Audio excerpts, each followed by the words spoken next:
One of the more polarizing systems from Nintendo is this guy here. It's, of course, the Nintendo Wii. For me, this came out at a point in time where I kind of needed it.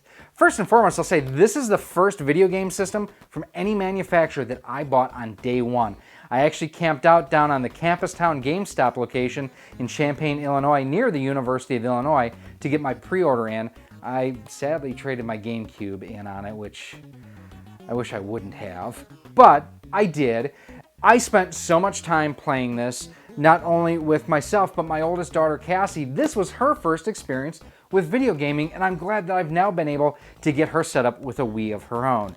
Hey everyone, Gary here from Rock Solid Productions. Thanks for stopping by and checking out our episode that we have here today. Glad you did so. Let me know down in the comments. There are a lot of shovelware games for the Wii, but there were also some terrific titles as well. I want to know down in the comments, what was your favorite experience and game on the Wii? Super Paper Mario behind me, some people love, some people don't.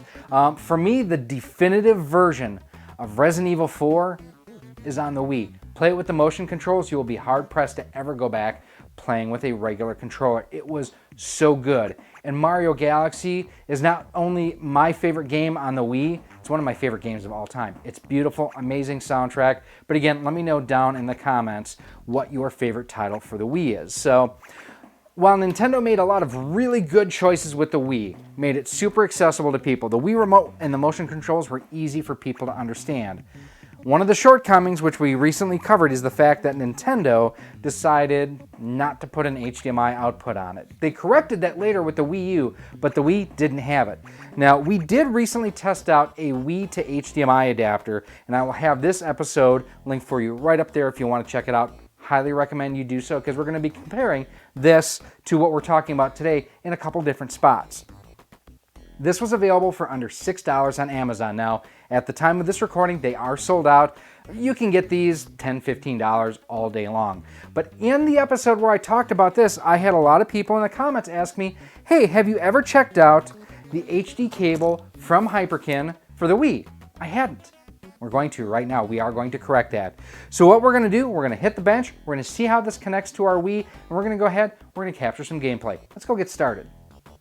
So we have our Wii right here to be able to check out the fitment with the Hyperkin cable here. And looking on it, it's pretty simple in its design. Now, one thing that Nintendo did on their end with the Wii was it's the first system since the Super Nintendo, Super Famicom, the N64, or the Gamecube that uses a different AV output to connect into the system, and that's why this is a different sort of cable. Now, looking at the front of it here, you can see 7-foot cable for high definition video and game output. Now, they are calling it HD, not HDMI.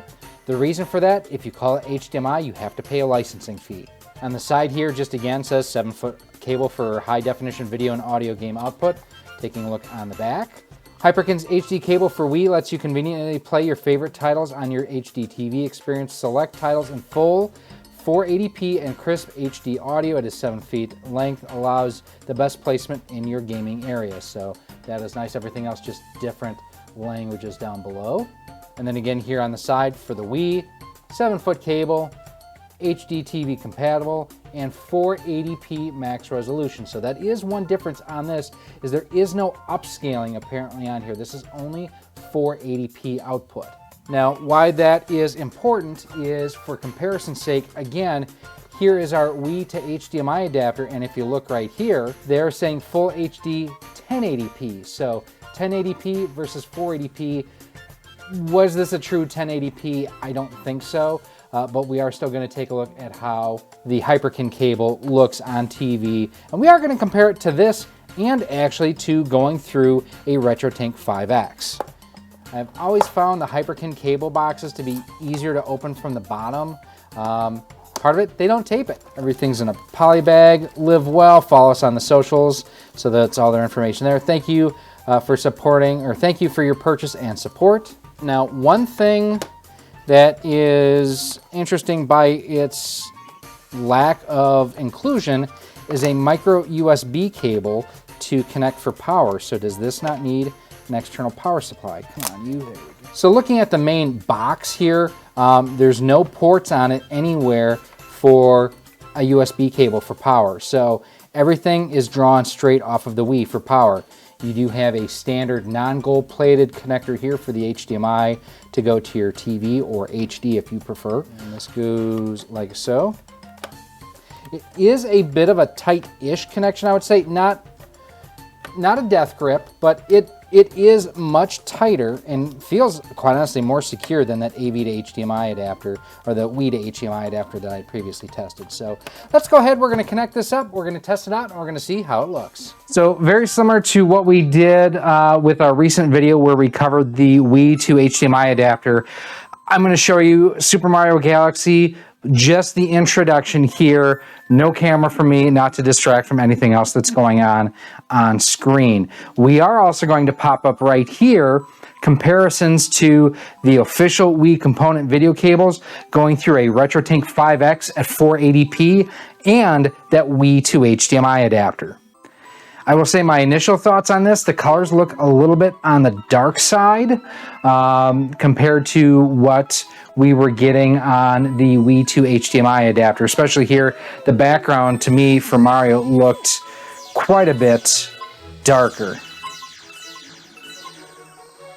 Sound is good. I will say that there are no issues that I am hearing with sound recreation. I do have my soundbar playing in the background. Now I am seeing jaggies and things like that on this, as I would expect. Looks like more of the best way I could put it is more of a cable conversion from component to HDMI. But then again, they don't advertise this as doing any upscaling, and I'm not seeing any.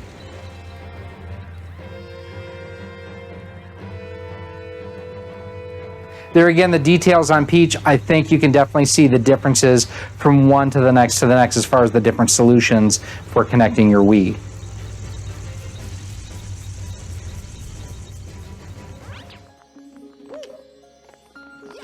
So again, back in the main hub world and everything, the colors look okay. They don't look blown out.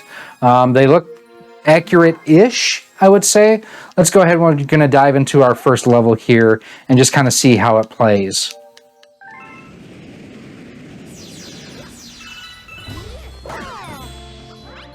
Now, one thing I have to say that I always loved about Galaxy was the music. This soundtrack is nothing short of spectacular. Not feeling any lag or delay, and I do have game mode turned on my television.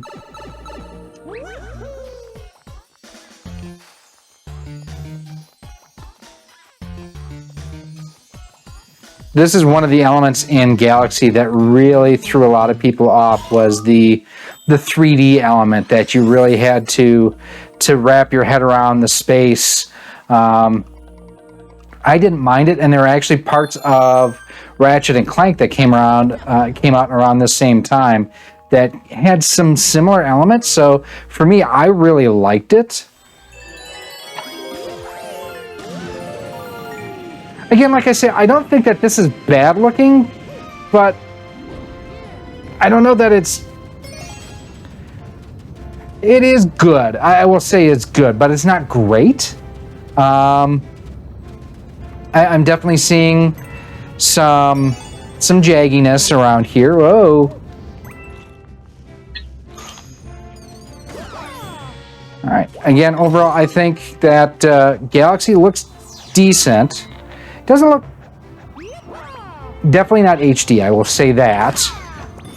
But it's not terrible. Let's move on to our next title. Up next, we're going to spend some time with Kirby. This is the Kirby 20th Anniversary Collection. This is 10 years old because we are heading into the 30th anniversary of Kirby this year. Let's check out some of the classic titles. They are all here. We're going to go to Kirby's Adventure. This actually sounds a little muffled to me, I must say. Yeah, so this definitely sounds muffled to me, but it looks good. Now, granted, this is also one of those things that this was designed for 240p, and so it's going to look, I think, have less of an issue with some of the looks as some of the other games might have. Yeah, again, I think it looks okay. It's playing okay. Not obviously a taxing game as far as just the overall looks and whatnot on it. One of the biggest additions to the Wii was this guy here, the Wii Motion Plus. It made, yep, as we need to calibrate it, it made the Wii remote a lot more responsive. You do have to calibrate it from time to time. So we are going to dive into Wii Sports Resort. Eventually I'll transfer my Mii back to this system because I do have it backed up on my Wii U. I just have not broken down and done that yet. Oof. Yeah, I kind of felt that curve at the start. Ooh, that looks good. Looked better than it wound up being. Again there, if you look around the pins, you can definitely see the jagginess of the graphics. Again, I don't think that this is... They advertise it as simply 480p, and ooh, that's a rough split. And I think that's all you're getting on this is 480p. Even the edges of the lanes there, you can kind of see the jagginess of the lines. It's not very smooth at all.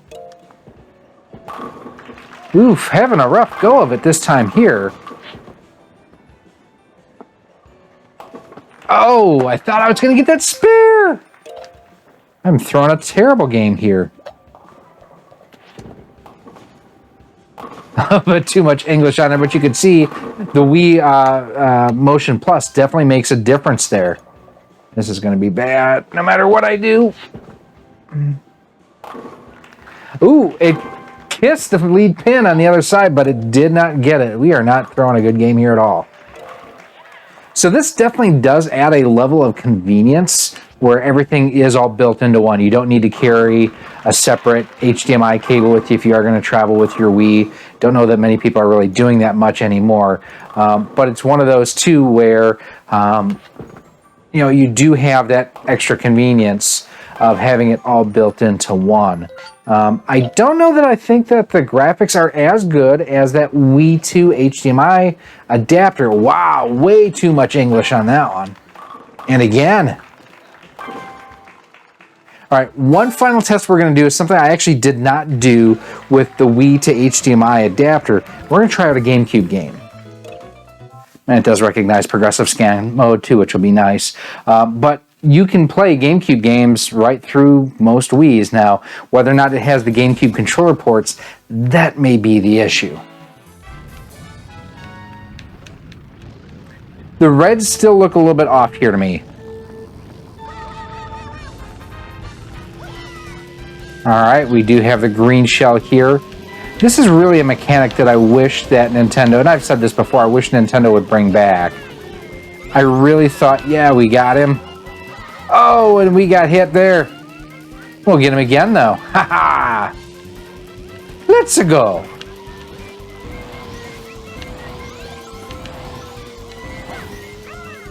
Got another red shell. Oh, we hit a banana peel there instead. Let's see if we can get past the Koopas. So, what do I think about the performance of the Hyperkin? Oh, HDMI cable for the Wii. It's not bad, but I will say that I don't know that the performance is as good as that Wii to HDMI adapter we just recently tested out as well. Again, I'll have that linked for you if you want to check that out. At 7 feet long, it's a good long cable. But for me, I prefer having a detachable cable because that way I can use whatever length HDMI I need to connect to my system. So if I need to go, through a wall or down, under, carpeting or something like that, I can do that and be just fine. Now let's go ahead. Let's wrap things up. So overall, what do I think of the Hyperkin HD cable for the Wii? Well, it's got the convenience thing nailed down. It's all in one, 7-foot cable, pretty decent to see there. From a performance standpoint, I don't know that it beats that Wii to HDMI adapter that we recently tested as well. I think from a convenience standpoint, again, this does have it where it's just all in one. And I do like the fact that it gets any and all power that it needs right off of the system itself. There's nothing additional that you need. There's no micro USB cable or anything along those lines that you need to provide power, which is nice. It does, keep the correct aspect ratio and everything, and it is 480p output on here. That being said, at $22 compared to $10 or $15, there are other options that you have out there. Now, one of the things that I don't like, well, this is 7 feet, and that's great if you are doing something where you have your Wii going through like an entertainment center like this. I don't know that this would be long enough for my needs. I like having that extra cable, port on the main brain box on here to go ahead and use whatever length HDMI cable that I need. I did feel a little bit of lag and latency playing some of the games on there, and I didn't think the color reproduction was 100% as it should have been either. It's one of those where it's okay, but not great, and I think that kind of follows along with the other Hyperkin cables that are out there. They're okay, but they're not great. There's definitely room for improvement. This is probably closer to an AV to HDMI sort of solution than just a straight, up converter, upscale, or anything along those lines. But let me know down in the comments, what did you think? Did you like the footage that this output? Would it have been sufficient for you, or were you left wanting a little bit more? Me, I'm left wanting a little bit more on this. Now, if you've got any other comments or questions, as always, feel free to leave them down below in the comment section. I will have a link down below to where you can go ahead and pick one of these up. I'm not sure if CastleManiaGames.com have got these or not. If they do, I'll have a link to them. If not, I will have a link to our Amazon affiliate store where you can go ahead and order through there. Now, there's no discounts like with Castlemania Games. Rock Solid 10 saves you 10%. But if you do order through our Amazon affiliate, it does help support the channel too. Now, if you are looking for any other reviews on products for the Wii, the Wii U, for the Switch, for the NES, the Super NES, Sega consoles, even Xbox stuff, those episodes are coming up for you right now. Thank you so much for watching this episode. If you want to help support Rock Solid Productions and be a part of our community, there's a number of different ways you can do so. First and foremost, join us over on our Patreon page or become a channel member here on YouTube. By joining through either one of those methods, you get early access to just about all of our video content, exclusive content, and a whole lot more. We also give you shout outs at the end of each and every one of our videos.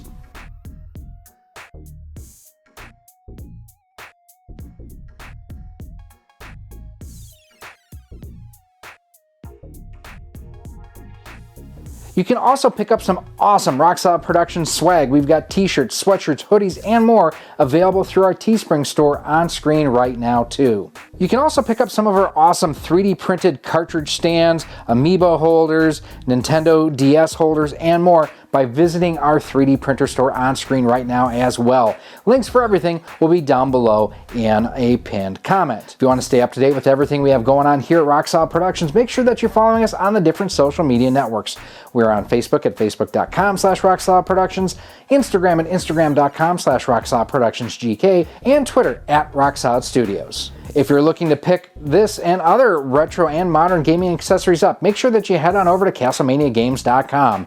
He has a feature over there called Castle Cash, where the more you spend, the more you earn towards future purchases, and Castle Cash is just like cash. He also offers convenient payment plans for more expensive items over $50. Finally, make sure that you use promo code ROCKSOLID10 when you're shopping at CastlemaniaGames.com, as it can save you up to 10% on most items on the website. Again, thank you for watching this episode, and I cannot wait to see you again soon.